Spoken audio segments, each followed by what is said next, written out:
Hey, what's up, y'all? So in this video, I want to take some time to go over the squat.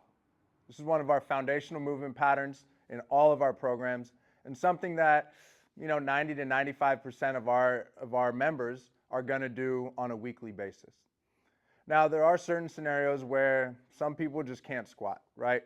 Long-term chronic pain, old injury that prevents them from being able to do it well, or if the squat exacerbates that pain, we're going to avoid it. But for those of you that don't fall in that category, we're going to talk about why we squat, how we squat, some of the different variations that we do, and kind of why we choose those different variations. So you may be wondering, why do we squat? Why do we prioritize this? Why is this a foundational pattern for all of your programs? Well, there's really two reasons that we really like it.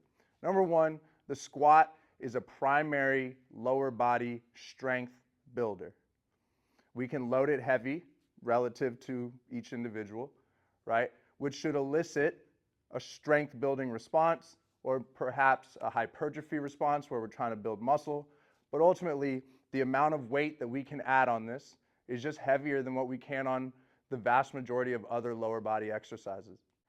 The deadlift is also an exercise that we can load pretty heavy, and we'll talk about that in another video. But these are similar in that way that they are primary lower body strength builders.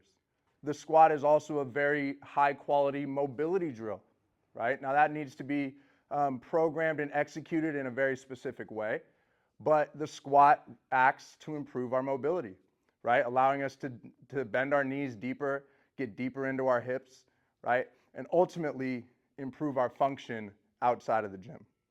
No matter what we're doing in here, our goal is going to be to improve our function for things outside of here, right? Strength is great, but only great if we can use it to enjoy our life and feel free and liberated and to do the things that we love to do.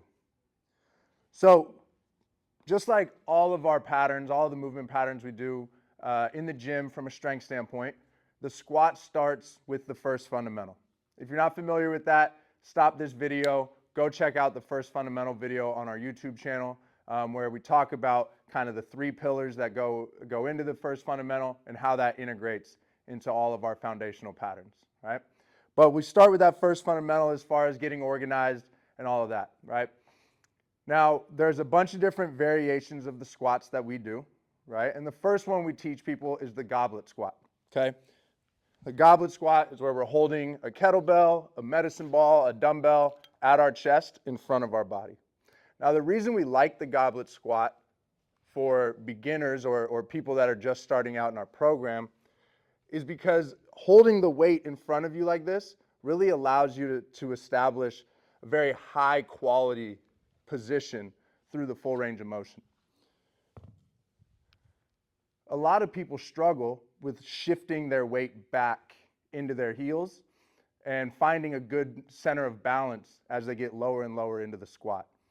So by front loading with that goblet position, it allows people and encourages people to shift further back into their heels and finding some good weight distribution and balance at the bottom of their squat. And what's great about the goblet squat is if somebody is still struggling to shift their weight backwards with the kettlebell close to their body, we can start to manipulate that positioning a little bit and bring it further out. The further away, the more you're going to be able to sit back at the bottom because more of your weight is shifted in front of you. So you have the confidence and the ability to shift backwards, and really the necessity. So after the goblet squat, the next progression we like to make is to a dumbbell or a kettlebell front squat. So what that looks like is having two weights, one in each hand, loaded at your shoulders. The dumbbell version of this is a little bit simpler technically because loading at the shoulders is just simpler, right? So I'm going to show you with the dumbbells. Now this has the same advantage that the goblet squat does in that it allows us to sit back and have a really high quality bottom position. But something that I didn't mention with the goblet squat that is true for both of them is that these are great core developers as well. With that weight in front of you, you really have to work on keeping your posture upright and in a great quality sound position. And the same can be said about the front squat that we're going to show you here in a moment. So we've got the goblet squat, we've got the dumbbell front squat. From there, we'll generally transition to the barbell.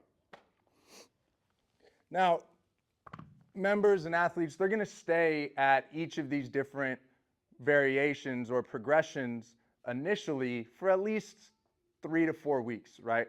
That can adjust up or down a little bit depending on the individual. That's kind of a general range. So after a handful of weeks of goblet squatting and then progressing to the dumbbell or kettlebell front squat, then we'll allow people to transition into a front squat, okay? Now, this isn't a requirement. Not everybody has to make this progression to the barbell, but it is something we encourage because one of the main values of the squat is the strength building that it allows you to do over time.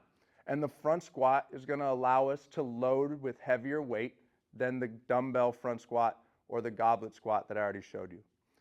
So again, as we go into the barbell front squat, we'll get that bar loaded on the front side on our collarbone. And what you're going to notice is as we make these progressions from one to the next, not much is changing. Okay, I'm still focusing on keeping my weight back, still have a great upright torso, working on that posture and that upper back and core strength. So once we have an athlete or a member who has cleared the front squat progression and done 3 or 4 weeks of that, and their quality is high and their technique and their consistency is where we need it, then we may have them progress to a back squat. And this is really the heaviest squat variation that we're going to be able to do, right? A back squat looks a little bit different than the previous 3 variations that I've shown you. The back squat, just like it sounds, the bar is going to rest on our back. And now, because the weight is in a different place relative to our center of mass, our movement pattern is going to change inherently. So with the goblet squat, with the front squat, we were keeping our chest very much upright, right? With the back squat, we start to see a little bit more of a hinge at the hips in order to keep ourselves balanced at the bottom, right? Athletes who are able to stay a little bit more upright when they squat have great ankle mobility, but it's not a requirement, and it may even not be the best way to get the most out of your strength. When we back squat, we're going to shift our hips back just like we did on the previous squatting patterns, shift our weight back into our feet, but now we're going to allow our chest and our torso to hinge forward a little bit more, which for those of you who know a little bit about anatomy and biomechanics, that means we're going to get a little bit more hamstring and glute involved in this variation. So that's a little bit about the squat, a little bit about why we do it, who should do it, and what are some of the benefits and values of it. I hope you learned a little bit out of this video, and stay tuned for more videos just like this to keep learning about our fundamental patterns.